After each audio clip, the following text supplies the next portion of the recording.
For by Warren for governor. It's the Hot Talk Morning Show with Dave Priest and Liz Callaway. Hot Talk for Litchfield, Lawns, Myrtle Beach, and the entire Grand Strand. The Hot Talk Morning Show on WRNN.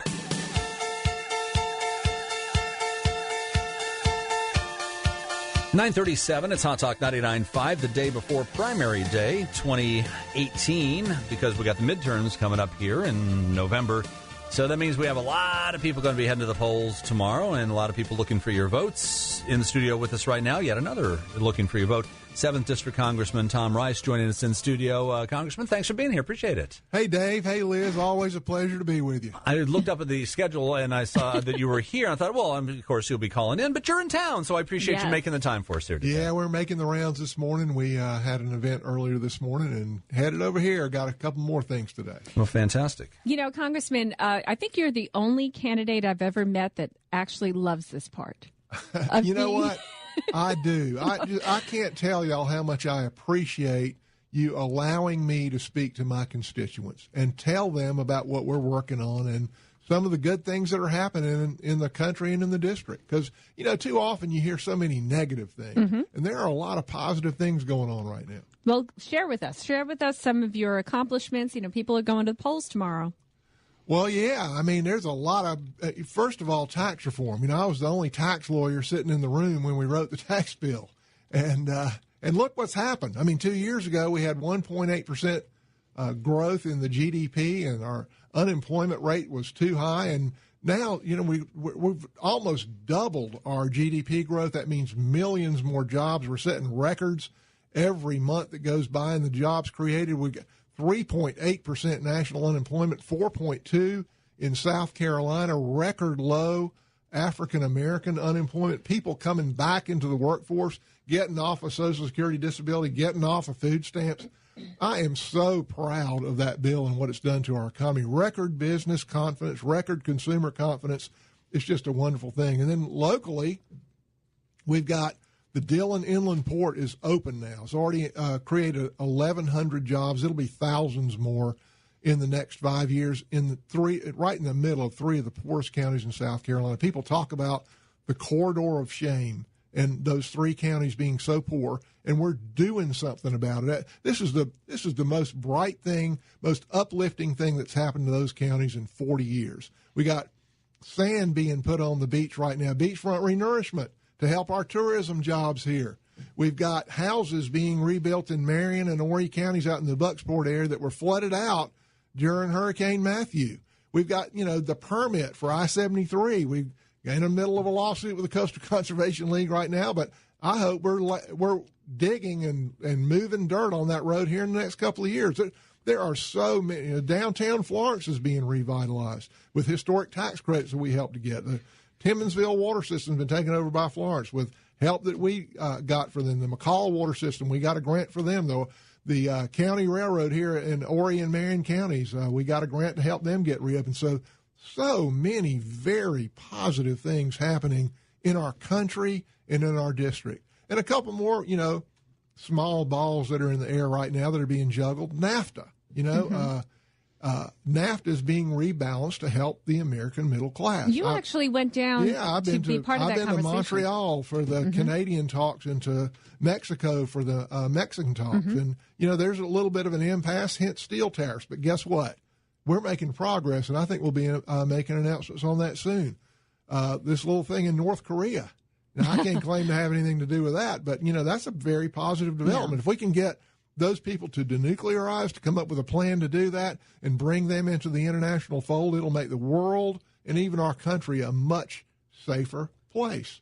The Iran deal. I'm proud of what the president did on the Iran deal. The opening of the American embassy in Jerusalem. The last four presidents have promised to do it. Guess what? This president did it, and I went there to help him celebrate that opening. In fact, I talked to you on the phone you called from me from Jerusalem. There. Yeah, there's right.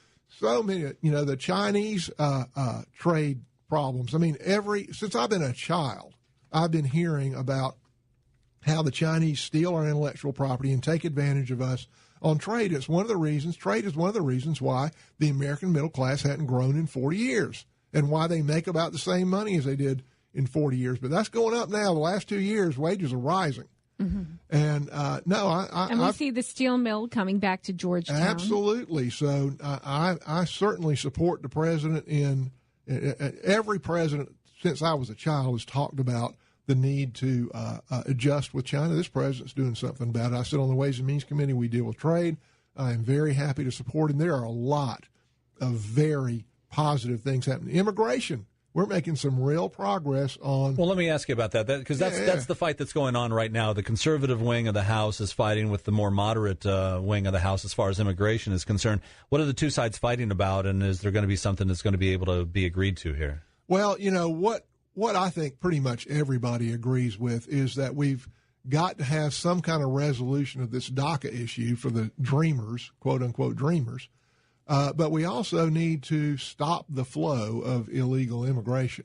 The president has proposed a four-cornered system, which is do something for the dreamers, border security, which is what's to stop the flow, and then move toward merit-based immigration. And the final thing is to do away with the visa lottery, which is a small component. But I'm all about American competitiveness. I think if we make our economy competitive, we get the government out of the way, the American worker can compete with anybody in the world. Tax reform was the number one thing we needed to do that. American companies could not compete because the corporate tax rate was twice as high as the other OECD countries. Well, we've dealt with that, and look what's happened with the economy. I mean, I knew this would happen. It was just like 2 + 2 is 4. Of course, we're going to be more competitive, and of course, our companies are going to do better, and our GDP has doubled. It's an amazing thing, but immigration is another thing. Almost every country in the world uses their immigration system to make themselves more competitive. How do they do that? They say if you have a talent, a skill set, or an educational background that we need, you come to the front of the line. America's is the opposite. Ours is based on family relationship. 2/3 of our immigration, we allow 1.1 million legal, I'm not talking about illegal, legal immigrants per year. We're the most open country in the world. Don't let anybody tell you that we're hard-hearted toward immigration. We allow twice as many as the next closest country. So 1.1 million legal immigrants per year, 65% based on family relationship. The result of that is that we get low-skilled, low-educated people. Over half of them end up on welfare, food stamps, and so forth within a couple of years after they get here. So do you think that makes us more competitive or less competitive? Obviously less competitive. 12% of our immigration is based on skill set. The president wants to move toward merit-based immigration. I 1,000% support him. I've been singing about this since I've been in Congress. We've got a chance to move forward on that. So if you think about what we've accomplished with regulatory reform, shoot, this banking bill we passed last week, that was enormous. That's going to free up access to capital, another component to our competitiveness. Tax reform, huge component, other regulatory reform. And then these balls in the air, trade, the NAFTA deal, the China deal, this thing with North Korea, Iran. I mean, all those balls in the air, one or two of them, we're not going to catch them all, but we're going to catch a couple, and it will spur prosperity for our country for years to come. I am really excited and optimistic. Think about all these things nationally, and then what we got going locally. Beachfront renourishment, Dillon Inland Port. I mean, revitalization downtown Florence. Opportunity zones. I didn't even talk about that. We got opportunity zone in downtown Myrtle Beach to spur investment in downtown Myrtle Beach. Opportunity zones in every county in our district. I mean, there is so much positive going on that hadn't happened in decades, and I am very, very excited about it, optimistic about it, and proud of the role that we've been able to play in my 5 years in Congress. Congressman Rice, I need to ask you about education, because you're talking about attracting all industry and growing these jobs. And I know in Horry County, Georgetown County, we have very good school systems, but the rest of the state is lagging in some areas, especially you were talking about the Corridor of Shame area. My question to you is what on a federal level can be done, is being done to help our education system to produce a viable workforce to continue to attract industry here? Liz, you are exactly right. I mean, that is the one thing that could stall our It is stalling. I ongoing talk to so many prosperity. business owners that can't fill the jobs. I totally agree, and I go all over our district, even in places, Mariondale and Marlboro. We've got 30% of the people that are relying on government benefits and ending in poverty. It's like they're completely disconnected. Those three counties have over half minority population, and their population is declining. But why is it declining? Because they're best and brightest when they graduate. There's nothing there for them, so they have to go. Well, we're changing that. We're changing the end game. There are things there for them now that will hold them there. But what we have to do is prepare them for those jobs. And I hear the same thing where you go to the tech schools and they say, we've got these programs and we can't get people to sign up. Or at Georgetown Tech, welding and electrical work and plumbing, 100% placement rate. If you come from a poor family, the tuition is not cheap. It's free. The tuition is free. And they can't get people to sign up for the But classes. I think that people are afraid to lose welfare benefits. They're like in that straddling zone where they, in order to work, it'll cost them their safety net. Well, I have hired a minority outreach coordinator, and my office is out there in the communities right now, and we're getting the tech schools with us. And last month we had a meeting with the school superintendents and principals from those three impoverished counties to talk about what can we do to better fill this pipeline of people that are able to do these jobs, to hook them into these jobs. Right. And we're getting a lot of very positive response. I think a lot of the problem is over the last decades, people have been told over and over and over again, opportunities coming. Well, guess what? It hadn't. Well, guess what? Game's changed.